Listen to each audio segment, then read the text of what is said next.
Hi, welcome to the Times of Israel's Daily Briefing. It is Wednesday, August 13th, and I'm Jessica Steinberg. I'm speaking today with New York reporter Luke Tress, who gets wished a mazal tov from us because he just got married. So mazal tov and welcome back to the podcast, Luke. Good to have you here. Thank you. Good to be back. It is day 677 of the war. As protests mount in Israel in support of the remaining hostages, with retired and reserve Air Force pilots protesting near IDF headquarters in Tel Aviv, as well as parts of the Israeli market, the tech companies, local authorities, and other supporters planning a major protest next Sunday.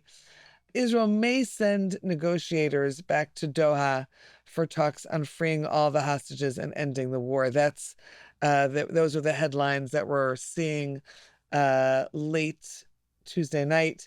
Prime Minister Benjamin Netanyahu has said that any partial hostage deals are no longer relevant. This would be about a complete deal. For our part on the podcast today, we're going to take a closer look at what Jewish activism looks like right now in the U.S., given the rise in anti-Semitism and anti-Israel sentiment. At the same time, Luke has also been reporting on a decrease in anti-Semitic hate crimes in New York, and he's also going to talk about the possibility of a death penalty sentence for Elias Rodriguez, the alleged killer of the two Israeli embassy staffers. We'll get to all of that in just a moment. Stay with us.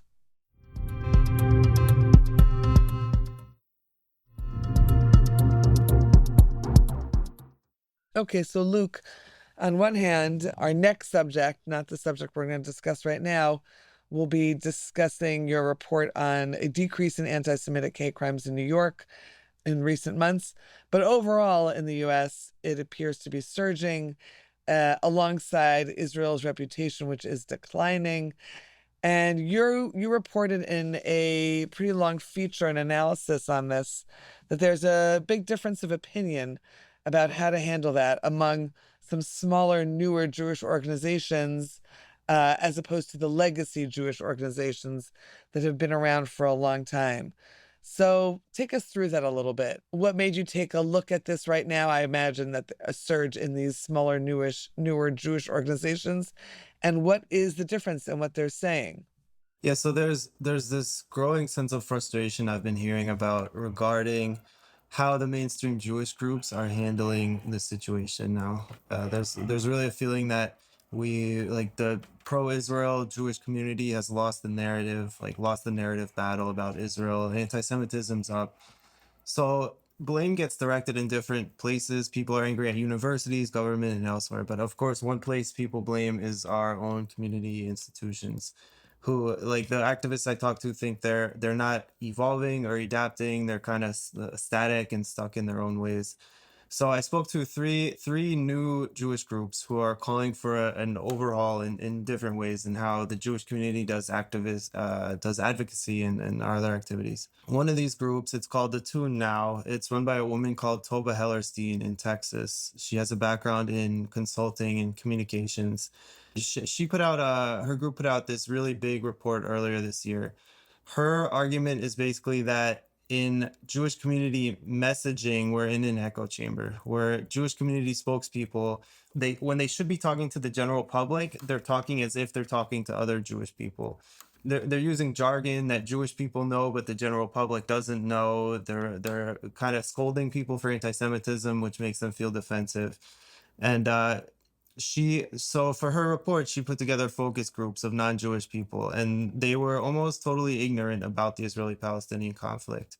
So a lot of them didn't know Israel was a Jewish state. They didn't know the difference between Israelis and Palestinians. They didn't know about October 7th. So I think it's something to keep in mind for Jewish community spokespeople, is that most people really don't know much or anything about the conflict.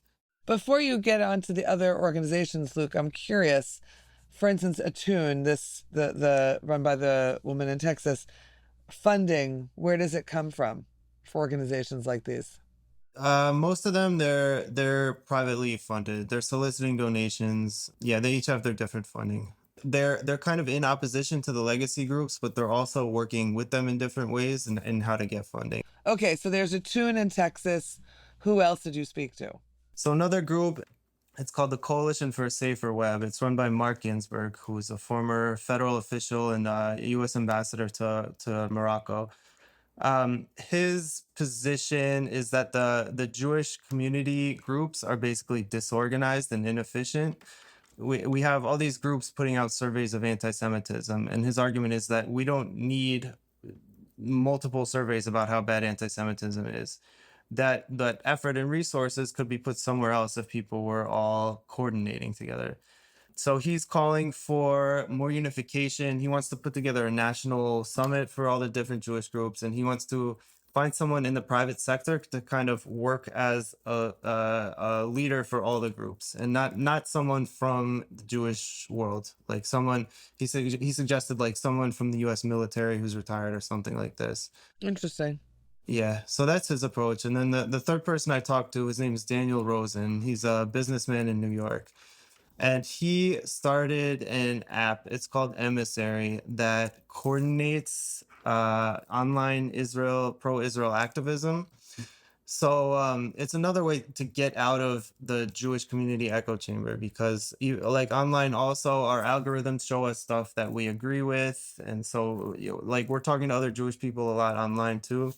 So his idea is you can organize activists to do stuff outside that echo chamber. So for example, if a news site puts out an article that is biased, seen as biased or unfair or inaccurate, it could direct people to comment to the newspaper to try to change their coverage, or direct people to email like elected representatives.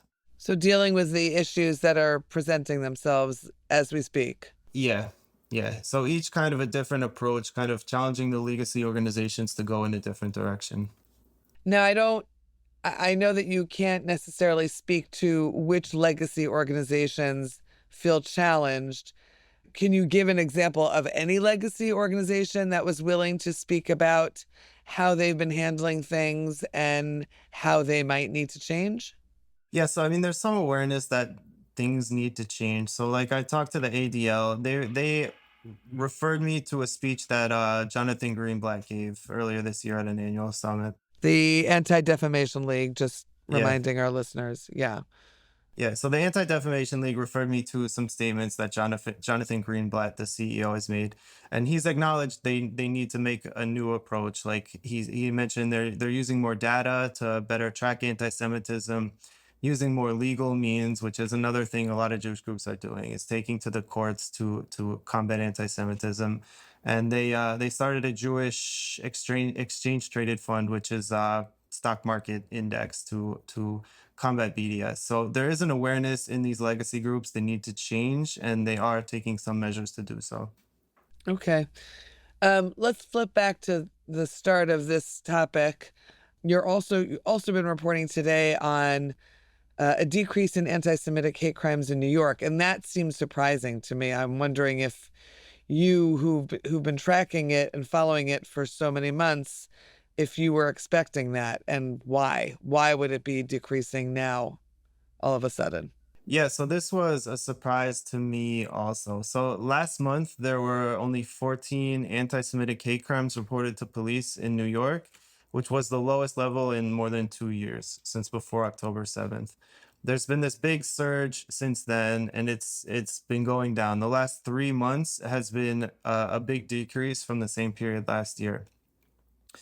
And it's hard to tell, like there's many variables about what causes hate crimes and causes these trends. Like there's protests, like the weather plays a part. Usually during the winter there are fewer. So it's hard to tell. I would guess kind of just some of the anti-Israel animus on the streets is decreasing after almost 2 years of war. There have been fewer protests lately, and like some of these hate crimes are connected to protests. The universities are out of session, which kind of also decreases the activities on the streets.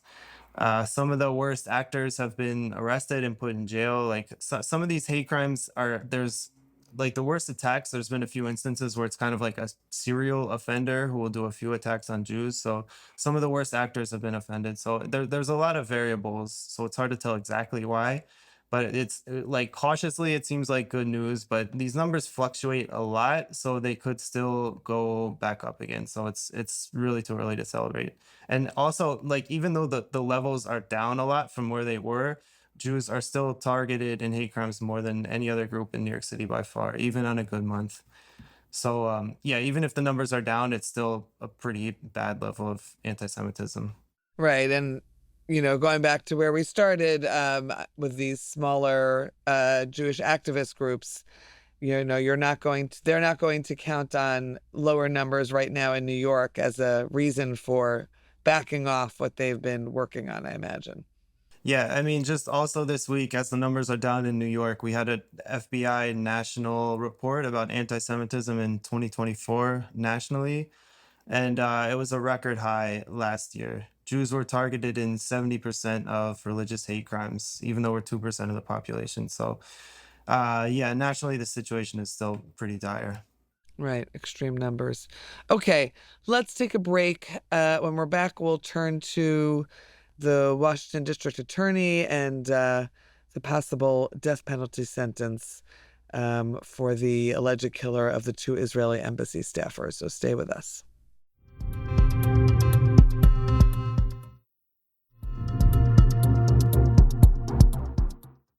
Okay, so you reported that this was back on Thursday, that the U.S. federal prosecutors are examining this possible death sentence for Elias Rodriguez. He's the alleged killer of the two Israeli embassy staffers, Yaron Lashinsky and Sarah Lynn Milgram, who were shot and killed outside the Jewish Museum in Washington, D.C. in May. You reported it. It's a straight news story in a sense, but obviously, I imagine there was a certain amount of surprise to hear that there could be this possible death penalty sentence.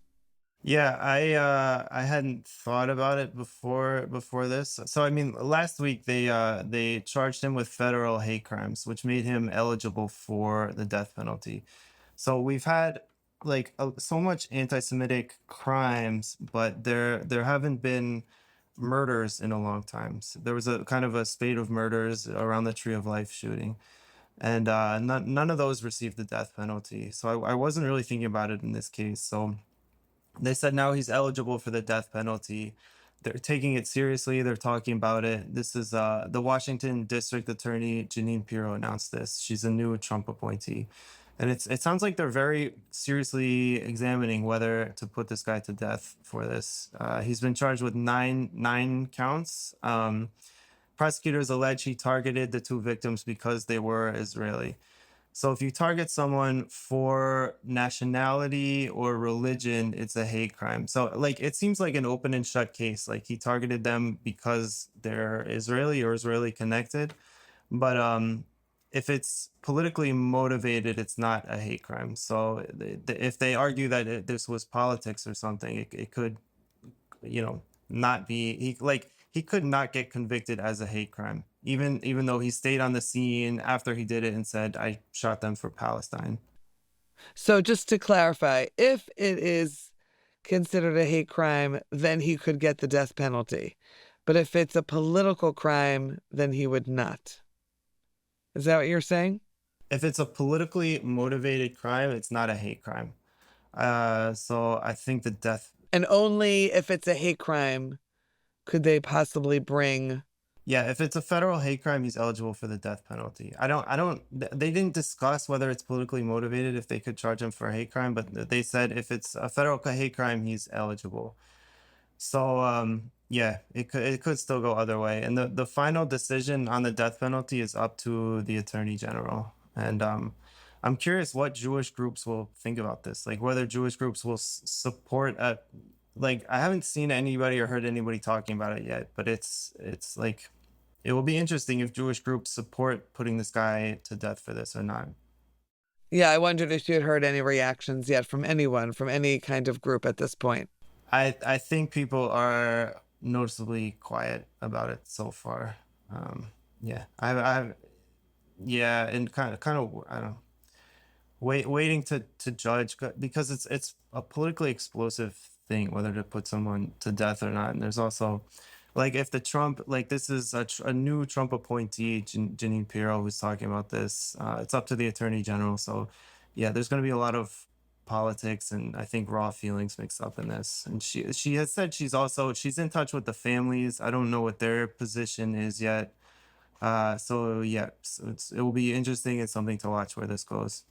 Okay, Luke, thanks for keeping us up to date on what's happening on the New York front and on the US front as well.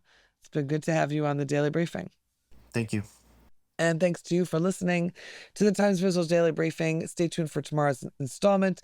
This episode was produced by the Podwaves. If you have comments about this or any other episodes, always feel free to drop us an email, podcast@timesvisual.com. And of course, feel free to recommend us to other listeners and rate us wherever you find your podcasts. Until next time, take care and be well.